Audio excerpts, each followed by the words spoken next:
Hej, tu Sysia, witajcie na kanale Red My Lips Art. Jest dzisiaj ze mną gość specjalny, moja mama. Dzień dobry.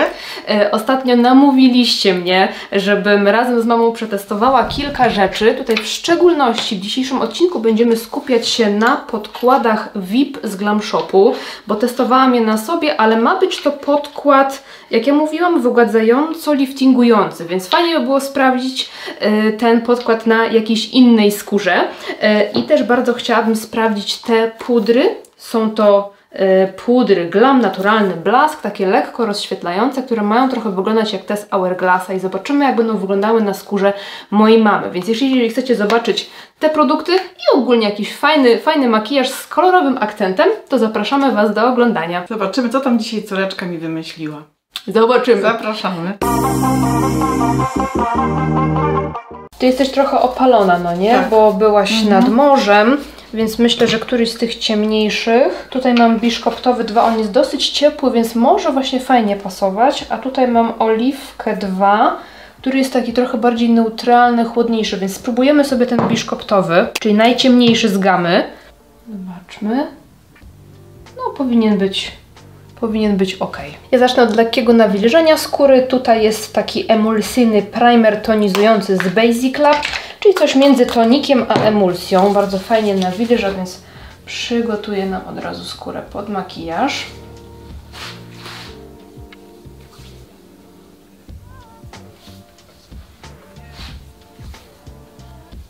Muszę Cię zasłonić, żeby mi wyostrzyło. I nawilżający krem z ektoiną, również z Basic Labu. To jest ultra lekka konsystencja, żeby też nie zakłamało nam wykończenia podkładu.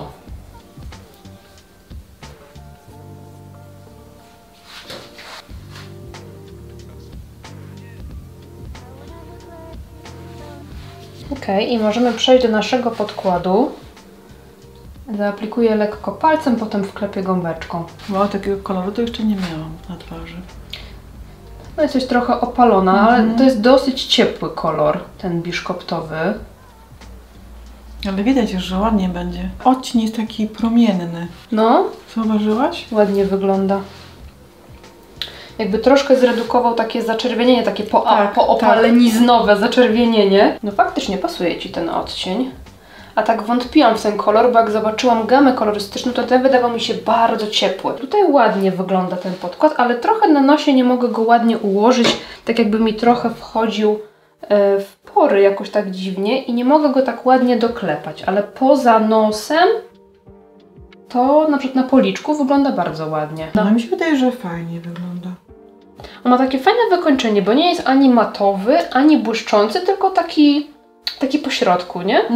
Właśnie, bo w matowy to by od razu było widać, no, że to już jest skóra taka bardzo dojrzała, no nie? Błyszczący to samo. No tak, w zasadzie skrajności. On taki jest w pośrodku. Użyję sobie teraz takiego korektora, to jest w zasadzie korektor neutralizujący, brzoskwiniowy pod oko. Nigdy nie używałam go na Tobie, więc sprawdzisz sobie, jak to się prezentuje. Taki korektor neutralizujący stosuje się, taki brzoskwiniowy akurat stosuje się na wszelkie zasinienia pod okiem i czasami wystarczy odrobinka samego takiego neutralizującego korektora, żeby zakryć wszelkie jakieś właśnie zasinienia, żeby rozświetlić oko. Czasami już nawet nie trzeba korektora, albo może być to baza pod korektor, jak ktoś ma mocne zasinienia i korektor ich nie zakrywa, to właśnie taki neutralizator już nam wyrównuje fajnie tutaj tą temperaturę pod okiem. U Ciebie tam dużych zasinień nie ma, więc nie ma tutaj co nawet jakoś mocno aplikować, ale tutaj w wewnętrznej części przy nosie zazwyczaj mamy jakieś takie przyciemnienie i zneutralizowanie go zawsze działa na korzyść. To ja po Tobie tak mam, że ja pod oczami praktycznie nie mam jakichś zasinień ani nic takiego. Tak, u nas to jest rodzinne, tak. Bo ciocia w sumie ani też mama nie miała, ani mama. ani moja siostra nie ma, ani mamusi siostry nie mają. Jakoś które nas oszczędziła, jeśli chodzi o to, no nie? No i zobacz, z tej strony mam tylko ten brzoskwiniowy, a już widać, że jest takie troszkę bardziej jakby odświeżone to spojrzenie, no nie? Że nie jest takie tego zasinienia nie ma. Ja najbardziej lubię aplikować palcem, bo to jest taka tłusta konsystencja, taka mocno kremowa i palec fajnie ją rozgrzewa, więc nie trzeba mieć profesjonalnych pędzli. Są profesjonalne paluszki. O, to. I nałożę trochę korektora i to będzie też korektor z Glam Shopu. Powiedz mi, czy ty jesteś tym typem, który podczas malowania, jak ja ciebie maluję, to się męczy i czeka aż skończę? Czy właśnie się relaksujesz? Bo niektórzy tak mają, że to jest po prostu dla nich jak masaż, jak spa. Nie, ja jestem dzisiaj zadaniowiec, mam wykonać zadanie. Jak ja mam wykonać zadanie, więc cierpliwie czekam. Aha. Nie denerwuję się, także spokojnie. Ale ty będziesz raczej po tej stronie, która czeka aż się skończy, niż będzie, no chyba raczej tak. Jeszcze maluj. Nie, to chyba raczej z tych, co szybciej kończy, tak samo jak u fryzjera też, tak, że ciach i już z głowy, no nie? Ile to podkład, jaka różnica. No nie. Po prostu jest niesamowite. Chyba najwięcej w całym makijażu to właśnie robi podkład, rzęsy nie? wystarczy podkreślić i już i jest gotowe. Leciutko może coś tam, pik. Tak. Ale naprawdę ładnie, podoba mi się ten kolor. Bo ja chyba taka ciepła jestem, no nie raczej, bo mi w zimnych kolorach tak niekoniecznie. No raczej ciepła. Albo taka mieszana, bo to teraz ja sama. Wiesz co, ja myślę, że jesteś raczej ciepła. Możemy kiedyś zrobić analizę kolorystyczną, ale wydaje mi się, że raczej ciepła, bo prędzej ci widzę w pomarańczu niż w szarości, jeżeli chodzi o makijaż, no nie? Że jednak gdzieś tam próbowałyśmy kiedyś tych szarości, to trochę tak za bardzo zmęczoną wyglądałaś, nie? Smutno. Tak, smutno.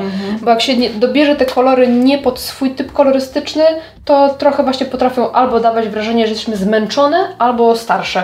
Ja na przykład w szarościach wyglądam starzej, tak bardziej dojrzale. Nie, bo my obie jesteśmy ciepłe. Tak. Delikatnie wyrównam sobie brewki u Ciebie. Chciałabym, żeby nie były za mocne, więc biorę sobie taki odcień w zasadzie dla blondynek. To jest w ogóle Claresa Bromance w odcieniu 01 Soft Brown. To jest taki fajny trik odmładzający. Jeżeli chcemy mieć te brewki takie, no jednak widoczne, wyraziste, ale żeby nie wyglądały ciężko i tak postarzająco, to można je sobie pokryć tak w całości, tak kredeczką czy jakimś cieniem, ale właśnie wybrać jaśniejszy odcień. Bo on i tak nam tą definicję da, ale nie będzie tak przytłaczająco wyglądać i będzie właśnie odmładzać. No i zobacz, jest tak, ja widzę, ja fajna, uwielbiam jak mi zrobisz brwi, to jest taka niewielka różnica, znaczy różnica jest ogromna, ale niewiele tutaj pracy, tylko tylko to trzeba mieć takie zdolności jak ty, bo ja sobie nigdy tak ładnie nie zrobię. No to musisz na lekcję przyjść do mnie. Na lekcję, ja nie wiem, że ty jeszcze nie przyszłam. No. Ja właśnie nie mogę mieć czarnych, nie mogę mieć ciemnych, bo wtedy wyglądam od razu 20 lat do przodu. Tak, jak czasami hennę robimy, to tata zawsze się śmieje, że po prostu za mocno. I one są mało widoczne, ale dają efekt. Tak, mało widoczne, w sensie mało intensywne, ale wystarczająco wyraziste, żeby mieć tą definicję, no nie? No już po prostu twarz całkiem inna. No, brew to też jednak robi. Tak. Czyli podkład, brew, podstawa. A kiedyś w ogóle nie robiłam brwi. Bo ta moda na brwi też przyszła z czasem, nie? Ja pamiętam, że jak zaczynałam nawet prowadzić bloga, jak już na studiach miałam zajęcia z wizażu i robiłam te makijaże, to ja też nie robiłam brwi na początku. To nie była taka pierwsza potrzeba w makijażu, nie? Kiedyś oko pamiętam, jakie była moda, oko. Się podkreślało niebieskie kolory, błękity. A ty używałaś takich kolorów? Nosiłaś? Nie. Ja zawsze taki delikatny, jakiś skromny makijaż. Nigdy się nie czułam w takim wyrazistym. Też masz taką osobowość też, wiesz, spokojną. Ja też miałam takie ładne oczy, że tam nie trzeba było za wiele z nimi robić. Duże oczy. Tylko rzęsy podkreślić troszkę. No, brewka to też. Tak. To też fajna rzecz. Użyję sobie teraz takiego bronzera Glam Lux z Glam Shopu. To jest odcień trochę słońca, taki lekko ocieplający, ale on ma taką, zobacz, taką lekko, taką rozświetlające wykończenie. Więc sobie przy okazji przetestujemy. Chyba będzie fajnie też z tym wyglądał podkładem. No właśnie kolorystycznie tak wydaje się, że będzie fajnie grał. Tylko jestem ciekawa, czy go w ogóle będzie widać, bo on jest dosyć jasny jak na Twoją opaloną skórę. No zobaczymy. Testujemy. Na żywo. Tak. Nie no, coś tam jest widać. Taki fajny, ciepły odcień, więc z tym podkładem faktycznie dobrze wygląda. Ładnie. Ładnie, no. Ładnie. A propos tych kolorów, to co mówiłaś w makijażu, że kiedyś właśnie jakieś takie niebieskie, cienie i tak dalej, to ostatnio się spotkałam z taką opinią i faktycznie coś w tym było, bo tam były załączone zdjęcia, że nie wiem, czy zauważyłaś, że kiedyś jak miało się na przykład te 40 lat, to już wyglądało się jak taki starszy pan, czy tam starsza pani. Że teraz w tych czasach kobitka 40-letnia to jest tak naprawdę młoda babka, której bardziej... W świecie wieku. Tak, której wizualnie bardziej bliżej do kobiety w wieku 30 niż, nie wiem, 60, no nie? Bardzo fajnie, bo 40-letnia kobieta...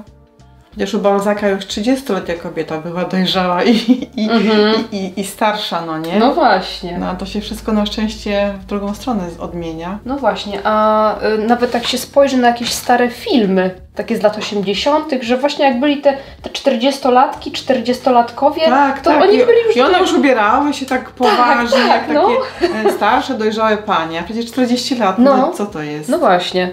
To akurat w dobrym kierunku poszło, nie? Tak. No i co, ten bronzer fajny, taki nie za mocny, ładnie tak się podoba. Użyję sobie teraz kremowego różu. Tutaj mam taką paletę z kremowymi różami. Dobrze wtłaczam go w pędzelek, żeby nie porobił mi jakiś tutaj plam.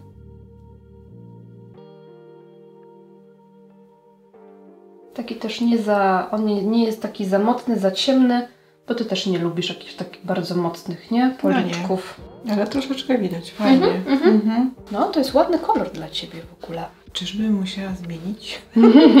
Już pomadki na beżowe, niektóre tam są przestawione. No, faktycznie te pomadki, kolory do ust, to też już pozmieniałaś trochę, nie? Tak. Znaczy urozmaiciłam, bo do tych starych też wracam, tak. No, ale dodałam. I chciałabym tymi pudrami przypudrować boki twarzy, a centralną część, tam gdzie gdzieś tam te pory są bardziej rozszerzone, wybierzemy coś bardziej matowego, żeby była taka równowaga, ale spróbujemy sobie właśnie tych pudrów i jestem ich bardzo ciekawa, jak one będą na skórze mojej mamy wyglądać.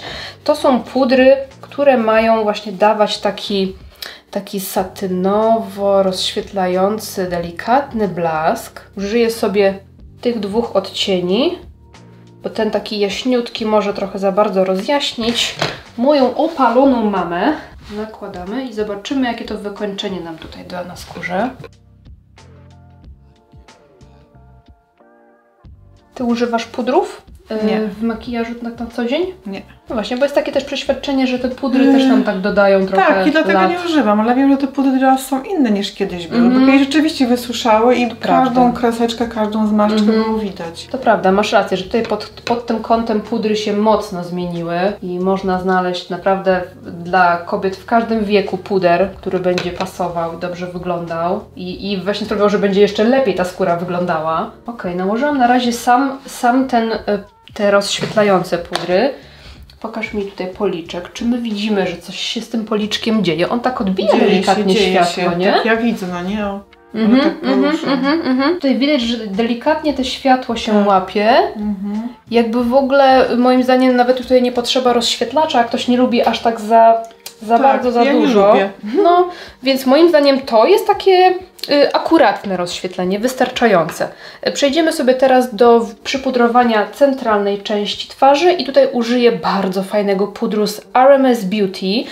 Jest to trochę droższy puder niż to, co dzisiaj używamy i testujemy, ale słuchajcie, warto, bo wygląda pięknie.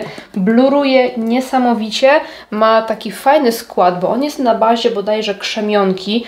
Kompletnie nie widać go na skórze, a jednak wygładza te pory i tak pięknie bluruje. I właśnie to jest bardzo fajny puder dla pań, które nie lubią właśnie pudru na skórze. W sensie, że nie wyglądają dobrze z pudrem. Bo on po prostu wszystkie pory wygasza, ale nie widać go na skórze. Nie osadza się na włoskach. O, to coś dla mojej Kasi. No, mógłby być fajny. Że jednak zmatowi, ale też nie na taki płaski mat. I tutaj używam sobie właśnie puszka, żeby ładnie wtłoczyć, żeby powchodził mi we wszystkie pory. Ogólnie jak mamy cerę z porami, to cera z porami lubi troszeczkę bardziej takie bezczelne traktowanie, czyli właśnie nie takie super leciutkie pudry, bo one będą na powierzchni na przykład nakładać, w sensie pędzle, żeby on na powierzchni nakładać, a w tych porach na przykład nie będzie, czy podkładu, czy pudru, czy czegoś. Więc jednak przy porowatej skórze wybieramy takie narzędzia, które są trochę mocniej zbite, czy właśnie puszki. No on pięknie wyblurował nam tutaj tą centralną część twarzy. No, naprawdę. Pory poznikały, nie? Tak. Przechodzimy sobie w takim razie do makijażu oka i tutaj użyjemy sobie tej wspaniałej paletki od Cosmic Brushes Neutrals. Tak jak mówiłam Wam, że chciałybyśmy dzisiaj zrobić jakiś akcent kolorystyczny i mamie wymarzyły się takie niebieskie rzęsy, widziała u mnie nieraz i jej się bardzo podobały, więc wykorzystamy sobie dzisiaj niebieską maskarę, więc ta paletka będzie tylko taką delikatną bazą, żeby minimalnie to oko wykonturować, tak ładnie pokryć jednolicie, a skupimy się właśnie na niebieskich rzęsach. Sama jestem ciekawa. Na powiekach w zasadzie mamy korektor, ale nałożę jeszcze minimalną ilość bazy pod cienie z Inglota i zacznę sobie odcieniem Bare, takim bardzo jasnym brązem, kawa z mlekiem albo ciemnym beżem, coś takiego pomiędzy, żeby lekko tylko wykonturować oko. Biorę sobie duży, puszysty pędzelek i tutaj aplikuję w załamanie powieki, w zewnętrzny kącik.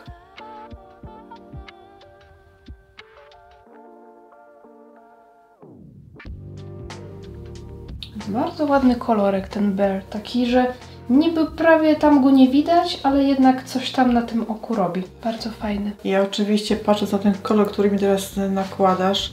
W życiu bym nawet na niego nie spojrzała. Jak zwykle w życiu. Wydawało mi się, że tak będę wyglądała mdło. A zobacz, że już delikatnie widzimy taką delikatną definicję większą, nie? Na spojrzeniu. I tutaj pokażę Wam też taki fajny trik. Biorę sobie podkład w pudrze.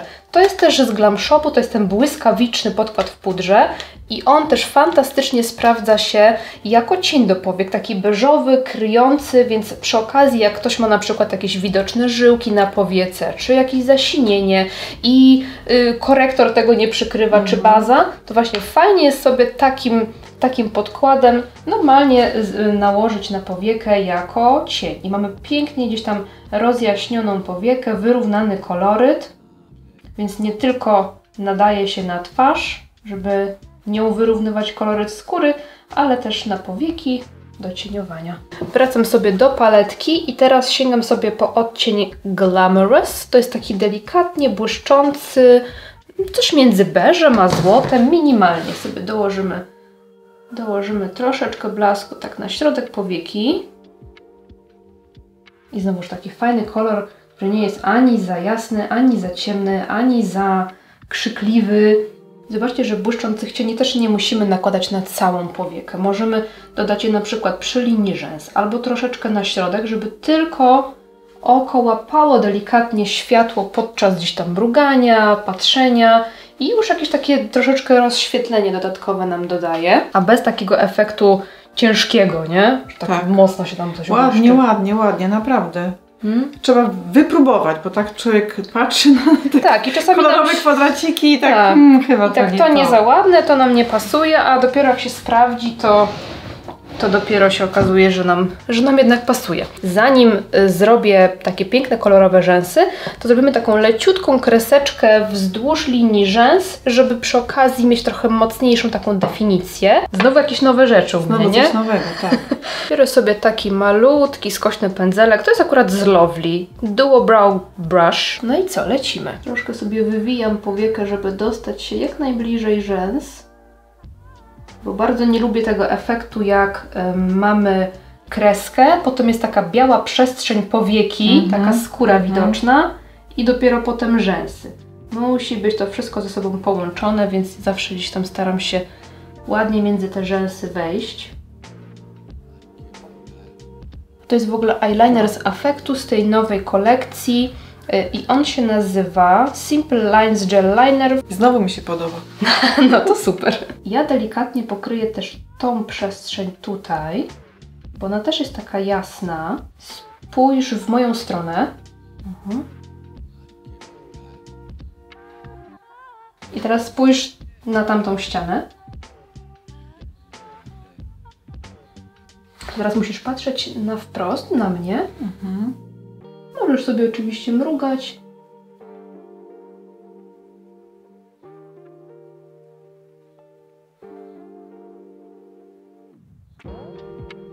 Więc szkicuję sobie tą kreseczkę na otwartym oku, mimo jakichś takich delikatnych zmarszczek, które mi teoretycznie przeszkadzają, ale to mi pomoże później stworzyć odpowiedni kształt. No który będzie trochę to oko wyciągał. Nie no, fajnie będzie z tą kreską, no. Fajnie. Zawsze się bałam kresek, bo oczywiście opadająca powieka, tak? No tak, co my już wiemy, że to tak, że wszystko można zrobić, tylko trzeba potrafić. Więc taka główna teoria to, żeby sobie naszkicować na otwartym oku. Musisz do mnie się... Wybaczcie, drodzy widzowie, ale ja muszę wiedzieć, co robię. Przede wszystkim musimy sobie naszkicować ją na otwartym oku. Tak jakbyśmy mieli... nie zwracać uwagi na to, że jest gdzieś tam pofałdowana ta skóra, czy tam gdzieś nam opada. Tylko po prostu, tak jak nawigacja nam każe jechać tak, to my jedziemy prosto, nie? I nie naciągać tego oka, prawda? Nie naciągać, nie, na razie nie. Okej. I teraz jak zamkniemy oko, ja troszkę przybliżę, żeby widzowie na chwilę lepiej widzieli. Teraz jak zamkniemy oko, to tutaj widzimy, że właśnie zrobiły nam się takie przerwy, takie puste miejsca. I teraz na zamkniętym oku, czy tam na lekko naciągniętym, możemy je sobie po prostu połączyć, powyrównywać. O, i mamy jedną stronę zrobioną, lecę z drugą.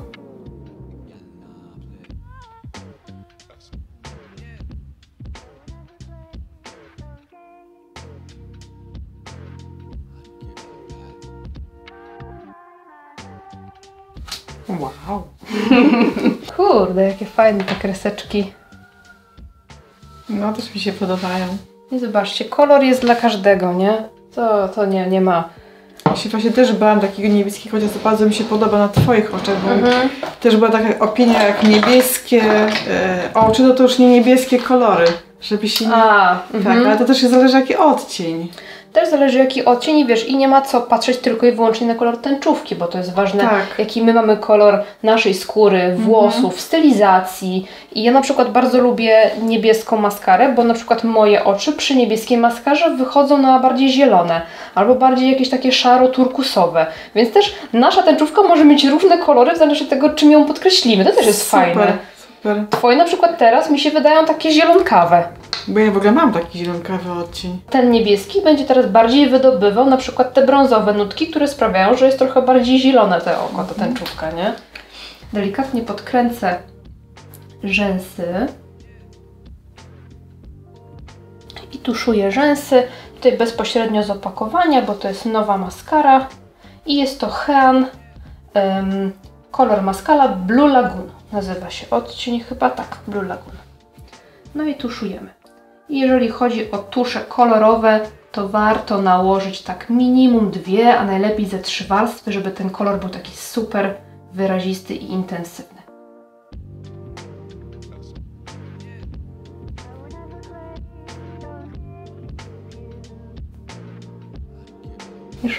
Iszo. Ale Ci ładnie w tym kolorze. Super. Tak wygląda pani, która zaraz idzie na emeryturę. No widzisz? Można? Można. W ogóle mogę zdjąć już to, bo już tylko będziemy tuszować, to Ci się nic nie osypie. Druga warstwa tuszu nam podsycha, więc możemy sobie przejść do ust w międzyczasie. Użyję sobie na początku konturówki Inglot 326. Ty dobrze tą konturówkę znasz, bo też ją masz. Kiedyś właśnie też odkryłyśmy, jak bardzo Ci odpowiada i chyba sobie kupiłaś wtedy, nie? Szukałyśmy zamiennika. I odkryłyśmy tą właśnie. Tak. I też ją cały czas używam i bardzo lubię. A ona w związku z tym, że jest taka zgaszona i taka troszkę chłodna, będzie nam właśnie pasowała do chłodnej sukienki i do tego oka. Właśnie przy takich intensywnych kolorach na oku, w szczególności niebieski. Niebieski nie lubi konkurencji, więc staramy się dobierać takie kolory, czy w makijażu, czy nawet w stylizacji, które nie są zbyt kontrastowe do niego, które nie robią mu konkurencji. Więc jeżeli chcemy jakieś róże, to bardzo zgaszone, bardzo takie neutralne, a najlepiej to właśnie jakieś takie nudziaki, czy jakąś leciutką brzoskwinkę, coś, co nie będzie zbyt krzykliwe. My tutaj wybrałyśmy sobie taflę z Glam Shopu. To jest taki balsam plus błyszczyk plus kolor 3 w 1 w odcieniu glazurka. Właśnie taki piękny, trochę taki właśnie zgaszony, brudny, a troszkę jednak ożywiający kolor ust. Zaraz się przekonamy. Zaraz, tak jest. On jest w ogóle bardzo zbliżony do Twojego koloru ust. Taki wiesz, Twój, ale lepszy, jak to się mówi, ja właśnie uwielbiam takie kolory. Nie za bardzo się wyróżnia, ale jednak podkreśla. Tak, ja też bardzo lubię. Ożywia troszkę. Kurde, ładny ten kolor dla Ciebie. Chyba Ci go kupię. Urodziny już miałam. Ale gwiazdka jeszcze. Ale Glamshop ma teraz urodziny i są promocje. To jeszcze róż możesz mi kupić? Okej. Żaden problem. Poczyszczę I podkład też fajny. Nie, już za dużo, żartuję, ale fajny. Okej, mogę spryskać Cię na koniec mgiełką taką utrwalającą. Zamknij oczy. To jest oczywiście Charlotte Tilbury. Co sądzicie, panie? Mi się podoba. Puder jest fajny, ten podkład. W ogóle nie czuję, że jest na twarzy. A, widzisz, to dobrze. Tak, nie czuję, że jest na twarzy, a efekt jest, tak? Bardzo mi się podoba ten róż, który mi położyłaś. Oko, brew, pomadka. I powiem Ci, że tak jak na początku wydawało mi się, że ten podkład nie za ładnie się ułożył na nosie, to potem jak go doklepałam i przypudrowałam, to wydaje mi się, że jest okej. Ten puderek na końcu, o którym mówiłaś, że jest taki... Ten taki wygładzający. Tak, wygładzający i który jest... Tak. To też jest ten puderek fajny. Tutaj dekolcik. Ładnie. Ja jestem zadowolona. Zresztą jak zawsze. Jak zawsze po sobie rączki, jak człowiek się dostanie, zawsze wychodzi zadowolony. No i tak prezentuje się skończony makijaż na mojej mamie. Taki delikatny, z akcentem kolorystycznym. Mama nie lubi też zbyt mocnych makijaży, więc też jej nie forsuje, żeby robić bardzo intensywne rzeczy, ale myślę, że ten akcent koloru tutaj jest taki akuratny, wystarczający, żeby mieć coś ciekawego, ale wciąż delikatnego. Powiedz mi, jak Ty się czujesz? Ja się czuję bardzo fajnie, bardzo jestem zadowolona, podoba mi się makijaż, ale chciałam coś jeszcze Paniom pokazać, jak te kreski są zrobione, bo ja dopiero przed chwilą zauważyłam. Zobaczcie Panie. W ten sposób, one nie? są normalnie do góry. Ja bym jak sobie malowała, to bym malowała tak i pewno wyszłyby mi w ten sposób. No właśnie przez to, że... Tak, a one są do góry, to jest niesamowite po prostu, a jak otworzy oko, to właśnie jest taki lekko liftingujący efekt, nie? Bo właśnie jakbyśmy poszły prosto, to przez to, że mamy gdzieś tam te powieki opadające i te zmarszczki, które idą nam tak do dołu, to ta kreska by właśnie też nam szła do dołu i to oko by wyglądało na takie smutne i trochę zmęczone, a to właśnie, że jest takie uniesione, takie strzelce, jest taki dodatkowy, delikatny lifting, no nie? Na pewno będę chciała mieć w swojej kosmetyczce kilka tych kosmetyków, których użyłaś. No to powiedz, bo bardzo podoba mi się... co Ci się podobało? Tutaj mamy wszystko rozłożone na blacie, więc możesz powiedzieć jakieś takie Twoje hity na przykład. Tak, na pewno hitem dla mnie jest podkład. Bardzo fajnie się trzyma twarz. Nie mam sztywnej twarzy, takiej, że czuję, że maskę na sobie. Normalnie w ogóle nie czuję, że coś... I nie jest taki ciężki, że nie obciąża. Czy coś, tak, nie obciąża. Róż. I to są w ogóle te róże z Flower Nose. One mają takie piękne opakowania. Wow. To jest kolekcja Little Angel Collection i odcień 03 Paradise Poway. Ja sobie właśnie przełożyłam niektóre róże do takiej paletki, żeby mieć wszystkie w jednym miejscu, a tutaj trochę zostało.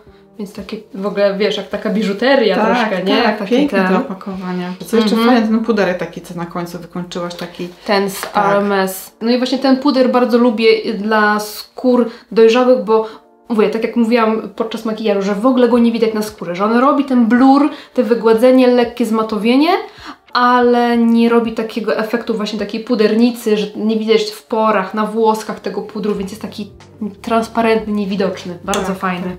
Czym robiłaś brewki? Brewki tutaj tym.